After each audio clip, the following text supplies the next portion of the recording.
أعوذ بالله من الشيطان الرجيم بسم الله الرحمن الرحيم لتبلون في أموالكم وأنفسكم ولتسمعن من الذين أوتوا الكتاب من قبلكم ومن الذين أشركوا أذى كثيرا وإن تصبروا وتتقوا فإن ذلك من عزم الأمور وإذ أخذ الله ميثاق الذين أوتوا الكتاب لتبيننه للناس ولا تكتمونه فنبذوه وراء ظهورهم واشتروا به ثمنا قليلا فبئس ما يشترون لا تحسبن الذين يفرحون بما أتوا ويحبون أن يحمدوا بما لم يفعلوا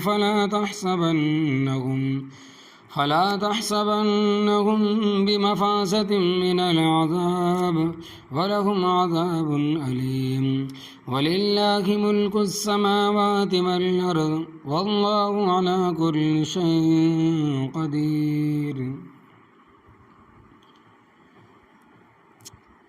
سورہ آل عمران پارے 4 آیت نمبر 186 تا 189۔ لفظی ترجمہ: لتبلون البتہ ضرور تمہارا امتحان لیا جائے گا، فی اموالکم تمہارے مالوں میں، وانفسکم اور تمہاری جانوں میں، وَلَتَسْمَعُنَّ اور البتہ تم ضرور سنو گے، من الذین ان لوگوں سے، اوتوا الکتاب جن کو کتاب دی گئی، من قبلکم تم سے پہلے، ومن الذین اور ان لوگوں سے، اشرکوا جنہوں نے شرک کیا، اذًا کثیرا اذیت بہت ساری، وَإِن تَصْبِرُوا اور اگر تم صبر کرو گے، وَتَتَّقُوا اور اللہ تبارک و تعالیٰ سے ڈرتے رہو گے، فَإِنَّ ذَلِكَ پس بے شک یہ چیز من عزم الامور پختہ کاموں میں سے ہے۔ وَإِذْ أَخَذَ اللَّهُ مِيثَاقَ اور جس وقت لیا اللہ تبارک و تعالیٰ نے وعدہ، الذین اوتوا الکتاب ان لوگوں سے جن کو دی گئی کتاب، لَتُبَيِّنُنَّهُ لِلنَّاسِ البتہ ضرور تم بیان کرو گے اس کتاب کو لوگوں کے لیے، وَلَا تَكْتُمُونَهُ اور نہ اس کو چھپاؤ گے، فَنَبَذُوهُ بس انہوں نے پھینک دیا اس وعدے کو، وَرَاءَ ظُهُورِهِمْ اپنی پیٹھوں کے پیچھے، وَاشْتَرَوْا بِهِ اور خریدی انہوں نے اس کے بدلے، ثَمَنًا قَلِيلًا تھوڑی سی قیمت، فَبِئْسَ مَا يَشْتَرُونَ بس بری ہے وہ چیز جو انہوں نے خریدی۔ لا تحسبن الذین ہرگز نہ خیال کرنا ان لوگوں کے بارے میں، یفرحون جو خوش ہوتے ہیں، بما اتوا جو انہوں نے کی، ویحبون اور وہ پسند کرتے ہیں، ان یحمدوا یہ کہ ان کی تعریف کی جائے، بما لم یفعلوا ان چیزوں پر جو انہوں نے نہیں کی، فلا تحسبنہم پس ہرگز نہ خیال کرنا تم ان کے بارے میں، بمفازۃ کہ وہ کامیابی حاصل کریں گے، من العذاب عذاب سے، وَلَهُمْ عَذَابٌ أَلِيمٌ اور ان کے واسطے عذاب ہوگا دردناک۔ وَلِلَّهِ مُلْكُ السَّمَاوَاتِ اور اللہ تبارک و تعالیٰ کے لیے ہی ہے آسمانوں کا ملک، والارض اور زمین، اور واللہ علی کل شیء قدیر اور اللہ تبارک و تعالیٰ ہر شے پر قادر ہے۔ آسمانوں کا ملک اور اللہ تبارک و تعالیٰ کے لیے ہی ہے آسمانوں کا، یعنی آسمانوں کا بادشاہ اللہ تبارک و تعالیٰ ہی ہے، والارض اور زمین کا بھی، واللہ علی کل شیء قدیر اور اللہ تبارک و تعالیٰ ہر چیز پر قادر ہے، قدرت رکھتا ہے۔ اس سے پہلی آیات میں آپ تمام سامعین کے سامنے، معزز کے سامنے، نبی کریم صلی اللہ علیہ وسلم اور آپ صلی اللہ علیہ وسلم کے ساتھیوں کو تسلی دی گئی تھی، اور آج کی آیتوں میں بھی حضرت صلی اللہ علیہ وسلم اور آپ صلی اللہ علیہ وسلم کے ساتھیوں کو تسلی دی گئی فرمایا کہ لتبلون فی اموالکم و انفسکم، البتہ ضرور تمہارا امتحان لیا جائے گا، تمہارے مالوں میں، تمہاری جانوں میں بھی۔ مالی امتحان کی ابتدا اس طرح ہوگی کہ اللہ تبارک و تعالیٰ پوچھے گا کہ یہ بتلاؤ کہ مال تم نے کس طرح حاصل کیا اور کمایا کس طرح، آیا وہ از روئے شرع جائز تھا یا ناجائز، صحیح تھا یا غلط تھا۔ پھر سوال ہوگا کہ مال کو تم نے خرچ کس جگہ کیا، آیا جہاں تم نے خرچ کیا وہاں خرچ کرنے کا رب نے کیا حکم دیا تھا، یا پھر اپنی مرضی کی، اس مال کے ذریعے حقوق اللہ اور حقوق العباد ادا کیے یا نہیں، اور جن جگہوں پر تم نے خرچ کیا وہاں خرچ کرنا جائز تھا یا ناجائز۔ اللہ تبارک و تعالیٰ نے قرآن مجید میں دو چیزیں ذکر فرمائیں، ایک یہ کہ لا تسرفو، اسراف نہ کرو، اور دوسرا فرمائے کہ تبذیر نہ کرو۔ اسراف کا مطلب یہ ہے کہ ایک ایسا مقام جہاں تمہیں رقم خرچ کرنے کی اجازت ہے مگر ضرورت سے زیادہ خرچ کرتے ہو تو اسراف ہوگا۔ وہ اس طرح کہ 5 روپے سے ضرورت پوری ہوتی ہے اور تم 6 روپے خرچ کرتے ہو تو یہ 6واں روپیہ اسراف ہوگا، فضول خرچی ہوگی۔ اور تبذیر کہتے ہیں کہ ایسی جگہ خرچ کرنا جہاں خرچ کرنے کی اجازت ہی نہیں ہے، جس طرح لوگ شادی بیاہ کے موقع پر بجلی کی مرچیں لگا کر چراغاں کرتے ہیں، یعنی چھوٹی چھوٹی جو لائٹیں لگاتے ہیں گھروں کے باہر اور 10-15 دن تک لگا کے رکھتے ہیں، تو یہ ڈھول باجے، دھماکے،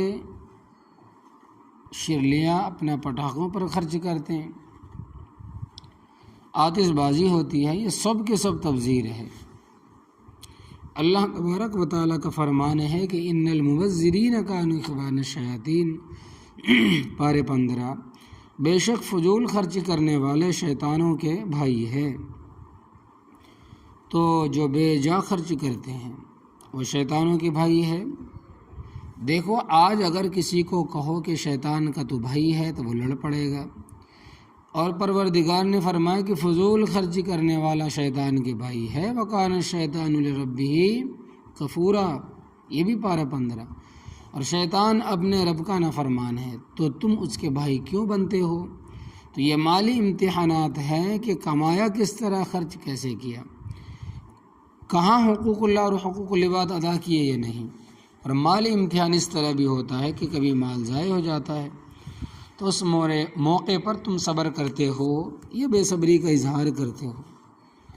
اور جانی امتحان یہ ہے کہ یہ بدن تمہیں رب تعالیٰ نے دیا ہے، یہ اس کی امانت ہے، اس کو تم رب کی عبادت میں لگاتے ہو یا اس کے ذریعے نافرمانیاں کرتے ہو۔ مطلب یہ ہے کہ اس کے ساتھ تم نماز پڑھتے ہو، روزہ رکھتے ہو، استطاعت ہے تو حج بھی کرتے ہو، اس کے ساتھ اچھے کام کرتے ہو، یا یہ بدن شیطانی کاموں کے لیے وقف کیا ہوا ہے۔ اور بدنی امتحان اس طرح بھی ہوتا ہے کہ آدمی بیمار ہو جاتا ہے تو اس بیماری میں رب تعالیٰ کو یاد رکھتا ہے یا بھول جاتا ہے، اور اس حالت میں بھی رب تعالیٰ کی عبادت کرتا ہے یا نہیں، اور اس حالت میں بھی رب تعالیٰ کی عبادت کرتا ہے یعنی عام لوگ اس طرح کرتے ہیں کہ تندرستی کی حالت میں تو بہت بھاگ کے عبادت کرتے ہیں، اور اگر ذرا بیمار ہو جائے تو بیماری کو بہانہ بنا کر عبادت چھوڑ دیتے ہیں، حالانکہ بیماری کی حالت میں اور زیادہ عبادت کرنی چاہیے کہ ہو سکتا ہے کہ موت آ جائے، لیکن ہم پہلی عبادت بھی چھوڑ دیتے ہیں۔ رب تعالیٰ کی مہربانی دیکھو کہ اس نے کتنی رخصتیں دی ہے، کتنی اجازتیں دی ہے، کہا کھڑے ہو کر نماز نہیں پڑھ سکتے، بیٹھ کر پڑھ لو، رکوع سجدے کے ساتھ نہیں پڑھ سکتے تو اشاروں کے ساتھ پڑھ لو، تو یہ بدنی امتحان ہے۔ اسی طرح تکلیف میں صبر کرتا ہے، یہ بے صبری کا اظہار کرتا ہے۔ اگر اللہ تبارک و تعالیٰ کسی کو موت دے دے تو صبر کرتے ہو کہ نہیں، یہ سب بدنی امتحان۔ اور یہ بھی امتحان ہے کہ وَلَتَسْمَعُنَّ، اور البتہ تم ضرور سنو گے، مِنَ الَّذِينَ أُوتُوا الْكِتَابَ مِنْ قَبْلِكُمْ، ان لوگوں سے جن کو کتاب دی گئی ہے تم سے پہلے، یعنی یہود اور نصارہ سے، وَمِنَ الَّذِينَ أَشْرَكُوا، اور ان لوگوں سے جنہوں نے شرک کیا۔ کیا سنو گے؟ فرمایا کہ اذًا کثیرہ، اذیت بہت ساری، دکھ تکلیف کی باتیں سنو گے،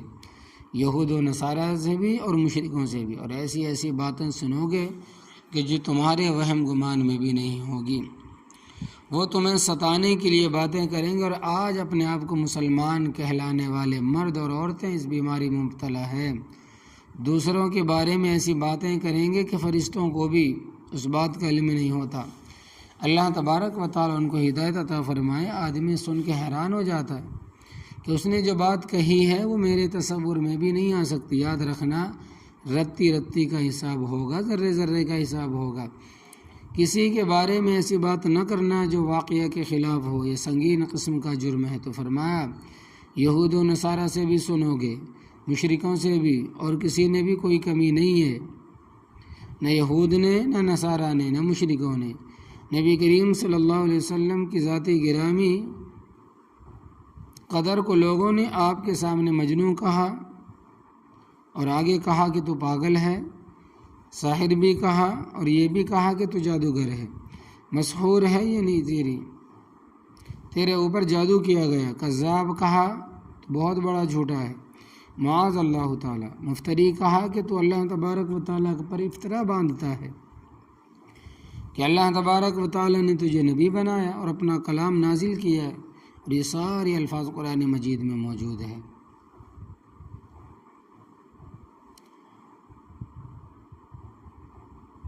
حضرت صلی اللہ علیہ وسلم کے حوصلے کو کہ آپ صلی اللہ علیہ وسلم نے کسی لفظ کا کوئی جواب نہیں دیا، داد دیں نبی کریم صلی اللہ علیہ وسلم کے حوصلے کو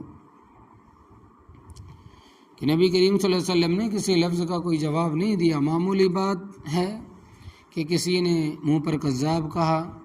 کسی نے دیوانہ کہا،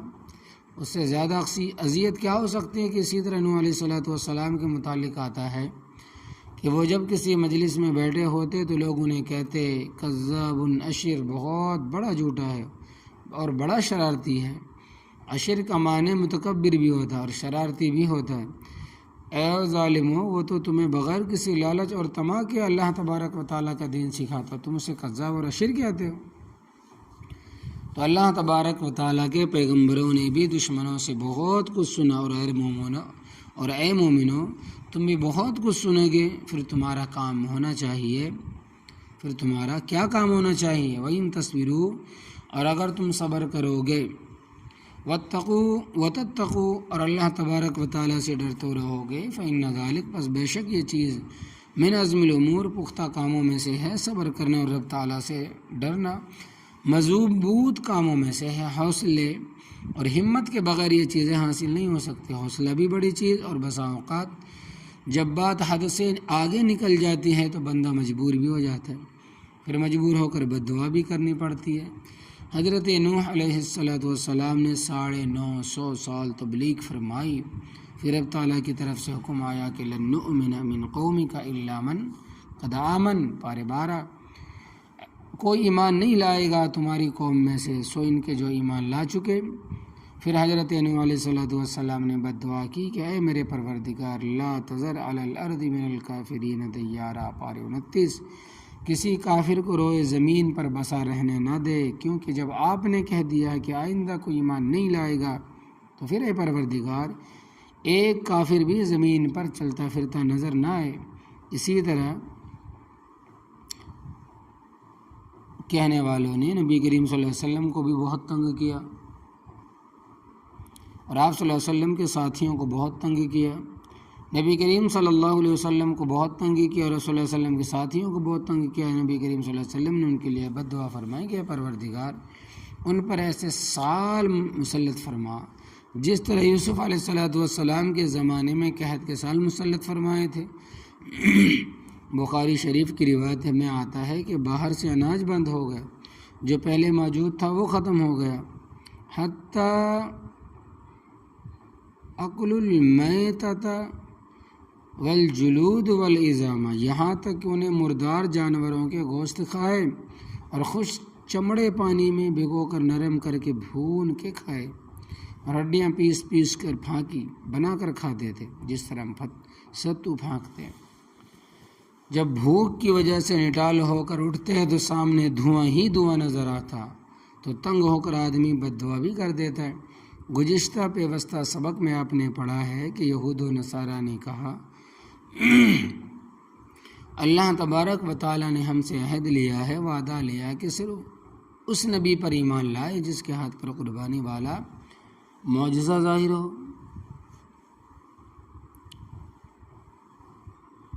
کہ وہ قربانی کر کے میدان میں رکھے اور آسمان سے آگ آ کر اس کو جلا دے۔ حالانکہ اس عہد سے نبی کریم صلی اللہ علیہ وسلم اور حضرت عیسیٰ علیہ السلام مستثنیٰ ہے، لیکن انہوں نے غلط بیانی سے کام لیا۔ تو رب تعالیٰ فرماتے ہیں کہ آخری 2 پیغمبروں کے بارے میں یہ عہد نہیں تھا مگر تم اپنی طرف سے بنا کر کہہ رہے، اور جو عہد تم سے رب تعالیٰ نے حقیقتاً لیا تھا وہ تم نے کب پورا کیا ہے؟ وہ عہد یہ تھا کہ وَإِذَا أَخَذَ اللَّهُ مِيثَاقَ، اور جس وقت لیا تھا اللہ تبارک و تعالیٰ نے وعدہ الذین اوتوا الکتاب، ان لوگوں سے جن کو دی گئی کتاب، یہ وعدہ کیا لیا تھا لَتُبَيِّنُنَّهُ لِلنَّاسِ، البتہ ضرور تم بیان کرو گے اس کتاب کو جو لوگوں کے لیے، وَلَا تَكْتُمُونَهُ، اور نہ اس کو چھپاؤ گے۔ تو تورات انجیل دونوں کتابوں میں یہ عہد تھا کہ جو کتاب میں نے تمہیں دی ہے اس کو لوگوں کے سامنے علی الاعلان بیان کرنا، اس کے حکام کو ظاہر کرنا اور اس کو چھپانے کی کوشش نہ کرنا۔ اور یاد رکھنا اللہ تبارک و تعالیٰ نے جو تو کتابیں نازل کی ہے ان کو سمجھنا اور بیان کرنا بہت بڑی عبادت ہے۔ اللہ تبارک و تعالیٰ نے حضرات انبیاء علیہ السلام کو اسی لیے دنیا میں بھیجا ہے۔ قرآن پاک میں آتا ہے کہ وَأَنزَلَ الذِّكْرَ وَأَنزَلْنَا إِلَيْكَ الذِّكْرَ لِتُبَيِّنَ لِلنَّاسِ مَا نُزِّلَ إِلَيْهِمْ وَلَعَلَّهُمْ يَتَفَكَّرُونَ، سورۃ النمل پارہ 17، اور اتارا سورۃ النمل پارہ 19، اور اتارا آپ صلی اللہ علیہ وسلم کی طرف ذکر کرتا کہ اب بیان کر دے لوگوں کے لیے وہ چیز جو اتاری گئی ان کی طرف، اور تاکہ وہ لوگ غور و فکر کریں۔ اور یہ بات آپ کئی مرتبہ سن چکے ہیں کہ قرآن مجید کی ایک آیت کریمہ بغیر ترجمے کے سیکھنا 100 رکعت نماز پڑھنے سے زیادہ ثواب ہے، اور ایک آیت کریمہ ترجمے کے ساتھ سیکھنا حاصل کرنا 1000 رکعت نفل نماز پڑھنے سے زیادہ ثواب، رواہ ابن ماجہ۔ اور یہ بات بھی دماغ میں بٹھائیں کہ ترجمہ سیکھنا صرف مولویوں کے لیے نہیں ہے، تمام مسلمانوں پر فرض ہے، چاہے مرد ہو یا عورتیں۔ پہلے لوگ کہتے تھے کہ عورتیں کہاں جائے ترجمہ سیکھنے کے لیے، الحمدللہ اب تقریباً پورے انڈیا کے اندر یا پوری دنیا کے اندر بہت سے ایسے مدارس ہے، لڑکیاں کے بنات ہے، دینی تعلیم کے لیے بہت ساری موجود ہیں جہاں لڑکیاں ہی پڑھاتی ہیں، اور ان تمام لڑکیوں نے ترجمہ قرآن مجید سیکھا بھی ہے، پڑھا بھی ہے، عالمہ بنی بھی ہے۔ اب کوتاہی آپ لوگوں کی طرف سے ہو رہی۔ ہندوستان میں، اسی ہندوستان میں شاہ ولی اللہ محدث دہلوی رحمۃ اللہ علیہ نے ان کے خاندان کی بڑی خدمات کی ہے، اور اس سلسلے میں انہوں نے بڑی تکلیفیں برداشت کی۔ ہندوستان میں اہل بدعت اور رافضیت کا بڑا زور تھا۔ شاہ صاحب رحمۃ اللہ علیہ نے جب ازالۃ الخفائن خلافت الخلفاء، اور یہ کتاب خلفاء اربعہ کی فضیلت کے سلسلے میں بڑی علمی کتاب ہے۔ اسی طرح قرۃ العین فی تفضیل شیخین، یعنی آنکھوں کی ٹھنڈک ابو بکر عمر رضی اللہ تعالیٰ عنہما کی فضیلت میں ہے۔ تو نجف خان رافضی اس وقت دہلی کا حاکم تھا، اس وقت اس نے شاہ صاحب رحمۃ اللہ علیہ کے ہاتھوں کی کلائیاں اتروا دی کہ ان کے ساتھ انہیں یہ کتابیں لکھی ہے، اور شاہ صاحب رحمۃ اللہ علیہ نے جب قرآن پاک کا فارسی زبان میں ترجمہ کیا تو بھانڈ قسم کے مولوی شاہ صاحب رحمۃ اللہ علیہ کے پیچھے پڑ گئے کہ اس نے اللہ تبارک و تعالیٰ کے راز ظاہر کر دیے، لہذا کافر ہو گیا۔ پھر شاہ صاحب رحمۃ اللہ علیہ کے بیٹوں نے قرآن کی خدمت کی۔ شاہ عبدالعزیز رحمۃ اللہ علیہ نے تفسیر لکھی، اور شاہ عبدالقادر رحمۃ اللہ علیہ نے اردو میں ترجمہ کیا، اور شاہ رفیع الدین صاحب رحمۃ اللہ علیہ نے بھی اردو میں ترجمہ، وہ تمام اردو تراجم کے سردار ہیں۔ تو اللہ تبارک و تعالیٰ یہ کتابیں اس لیے نازل فرمائی کہ ان کو بیان کرو، یہ راز ظاہر کرو، اور اللہ تبارک و تعالیٰ کے احکامات لوگوں کو بتاؤ۔ لیکن یہود نے کیا کیا؟ فَنَبَذُوهُ وَرَاءَ ظُهُورِهِمْ، پس انہوں نے پھینک دیا اس وعدے کو اپنی پشت کے پیچھے، اور اس کی کتابوں کے بیان کرنا وہ تو تم نے پورا نہیں کیا، اور جو عہد لیا ہی نہیں اس کے حوالے دیتے پھرتے ہو۔ وَاشْتَرَوْا بِهِ ثَمَنًا قَلِيلًا، اور خریدی انہوں نے اس کے بدلے میں تھوڑی سی قیمت، یعنی اس وعدے کے بدلے میں انہوں نے تھوڑی سی قیمت لی۔ وہ دنیا کی چیزیں، مثلاً تنخواہیں، نذرانے، جتنا مال بھی لیں وہ قلیل ہے۔ اللہ تبارک و تعالیٰ کا فرمان، متاع الدنیا قلیل، دنیا کا سارا سامان بھی بہت تھوڑا ہے۔ اور ترمذی شریف میں حدیث آتی ہے کہ نبی کریم صلی اللہ علیہ وسلم نے فرمایا، اگر دنیا و ما فیہا کی حیثیت اللہ تبارک و تعالیٰ کے نزدیک مچھر کے پر کے برابر بھی ہوتی تو کافر کو ایک گھونٹ پانی کا بھی نہ دیتا۔ تو دنیا و ما فیہا کے خزانوں کی حیثیت اللہ تبارک و تعالیٰ کے یہاں مچھر کے پر کے برابر بھی نہیں ہے۔ تو کافروں کو زیادہ بھی مل جائے تو کیا ہے؟ فَبِئْسَ مَا يَشْتَرُونَ، پس بری ہے وہ چیز جو انہوں نے خریدی، یعنی انہوں نے جو سودا خریدا ہے برا ہے۔ آگے فرمایا کہ لَا تَحْسَبَنَّ الَّذِينَ، ہرگز نہ خیال کرنا ان لوگوں کے بارے میں، یفرحون جو خوش ہوتے ہیں، بما اتوا ویحبون جو انہوں نے کی اور وہ پسند کرتے ہیں، یعنی برے کام اور پسند کرتے ہیں،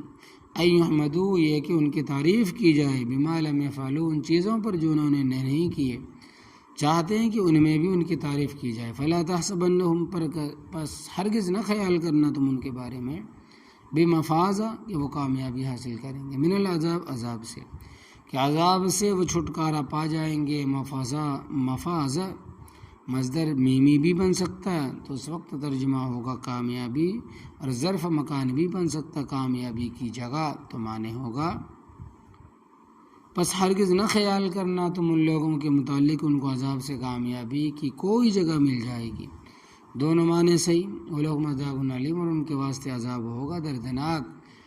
اللہ تبارک و تعالیٰ فرماتے ہیں کہ وَلِلَّهِ مُلْكُ السَّمَاوَاتِ وَالْأَرْضِ، اللہ تبارک و تعالیٰ کے لیے ہی ہے آسمانوں کا بادشاہت اور زمینوں کے بھی بادشاہت، وہی مالک ہے، خالق ہے، وہی متصرف ہے، وہی مدبر ہے۔ زمینوں اور آسمانوں میں اس کے سوا کسی کا کوئی دخل نہیں۔ اسلام کا بنیادی عقیدہ ہے۔ اللہ تبارک و تعالیٰ ہدایت دے ان لوگوں کو جب وہ عوام کو شرک کی تعلیم دیتے ہیں۔ چنانچہ احمد رضا خان صاحب بریلوی رحمۃ اللہ علیہ کہتے ہیں کہ ذی تصرف بھی ہے، معزون بھی مختار بھی ہے، کار عالم کا مدبر بھی ہے عبدالقادر جی۔ یہ عبدالقادر یعنی جہاں میں جو کچھ ہوتا ہے وہ شیخ عبدالقادر جیلانی رحمۃ اللہ علیہ کرتے۔ لا حول ولا قوت الا باللہ العلی العظیم۔ یاد رکھنا یہ شرک ہے، اور اگر رتی برابر کی بھی کسی میں شرک ہوگا تو اس کا کوئی عمل بھی قابل قبول نہیں ہوگا۔ واللہ علی کل شیء قدیر، اللہ تبارک و تعالی ہر چیز پر قدرت رکھتا ہے۔ اللہ عمل کی توفیق عطا فرمائے، آمین یا رب العالمین، برحمتک یا ارحم الراحمین۔